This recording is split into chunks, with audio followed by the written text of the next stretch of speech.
Сәлем қыздар, бүгін 3 түрлі пиццаның түрін жасауды үйрететін боламын.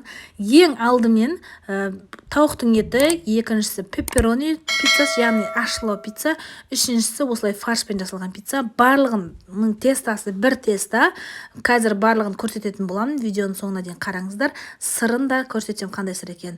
Ең бірінші жылы сүттің үстіне суды құйып, тұз саласыздар да, үстіне дрожжи саласыздар. Сосын және бір араластырып жүргеннен кейін ұнды салып қамыр илейсіздер. Барлығының грамм описанияда тұр. Міндетті түрде дәл сол грамммен жасасаңыздар, 2 пиццаға жететін қамыр жасайсыздар. Қамырларыңыз қолға жабысса, осылай оливка немесе растительный маслоны араластырып, дәл осылай қамыр илеп, бетін жауып 20 минутқа қоясыздар. 20 минутқа қойғаннан кейін дәл осылай көтерілген қамырды теңдей 2 бөлікке бөлесіздер. Дәл бөлгеннен кейін екеуін де зуалайсыздар да, біреуін алып жақсылап жаясыздар оқтаумен. Оқтаумен жайған кезде міндетті түрде ортасын жұқалау, шеттерін кішкене қалыңдау жасаңыздар, яғни бортик сияқты қылып шетін. Дәл осылай жайып болғаннан кейін міндетті түрде пергамент қағазға саласыздар. Пергамент қағазға салғаннан кейін үстіне осылай кетчуп жағасыздар, немесе томаттың жасалу жолын ссылкада көрсететін боламын. Томатты жағып болғаннан кейін үстіне помидор турайсыздар. Мен бірінші пепперони пиццасын жасап жатырмын бұл жерде қыздар. Осы помидорды турап, майда ет тураңыздар. Міндетті түрде помидор салыңыздар, сонда пиццаларыңыз сочный, керемет болып шығады.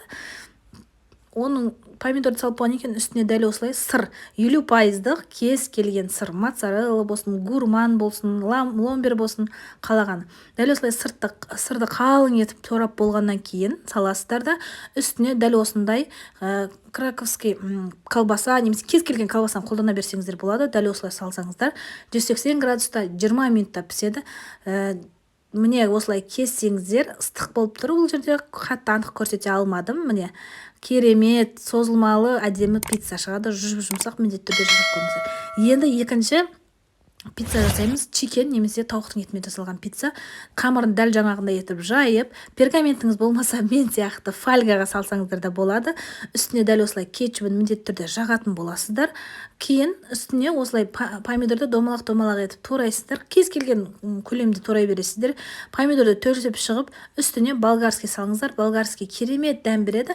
Оливка болсын, не қосқыңыз келеді, пиццаға барлығын қосыңыздар. Және де менде осындай алдын ала тауықтың етінен жасалған, клярда аунатылған тауықтың еті бар, сомен жасадым. Сіздер қайнатылған тауықтың етін болсын салсаңыздар болады, кез келген. Дәл осылай барлығын төсеп шығып, үстіне сырды үкіштен өткізіп, майда үкіш болсын, қалың болсын, дәл осылай үкіште өткізіп, жақсылап әдемілеп біркелкі қалың қылып төсеп шығасыздар. Сосын осыны дәл осылай қызған пеште жаңағындай 20 минутта, 25 минутта пісіріп аласыздар. Міне керемет пицца дайын, осылай керемет сочный әдемі болып тұрады. Кесесіздер, ыстықтай кесіңіздер, сонда пиццаларыңыз әдемі созылмалы болып көрінеді. Сосын бұл тесталарды суығаннан кейін жесеңіздер де дым өзгермейді, жұмсақ болып, сыры дәмді болып шығады. Міне, ал енді мына пицца, бұл фаршпен жасалған пицца. Дәл осыны жасалу жолын көрсететін боламын. Енді созылмалы. Енді қоспасын дайындаймыз. Ең бірінші қызған табаға дәл осылай майды фаршты салып, жай отта жақсылап қыздырып қуырып аласыздар. Үстіне томат қосасыздар, кез келген нәрсе. Мына жерде мен қоспасын томатный түрде дайындап тұрмын. Дәл осылай суытып аласыздар. Кішкене фаршты міндетті түрде дайын болған қамырды дәл осылай жаясыздар. Жаңағы айтқанымдай томатты үстіне құйып, жақсылап біркелкі етіп жағып шығасыздар да, үстіне бірінші сырды міндетті түрде аз мөлшерін ғана сеуіп, үстіне фаршты салып, үстінен қайтадан сырды сеуіп пісірсеңіздер, дәл осындай керемет пицца болады. Менің арнама жазылып, лайк басуды ұмытпаңыздар. Рахмет.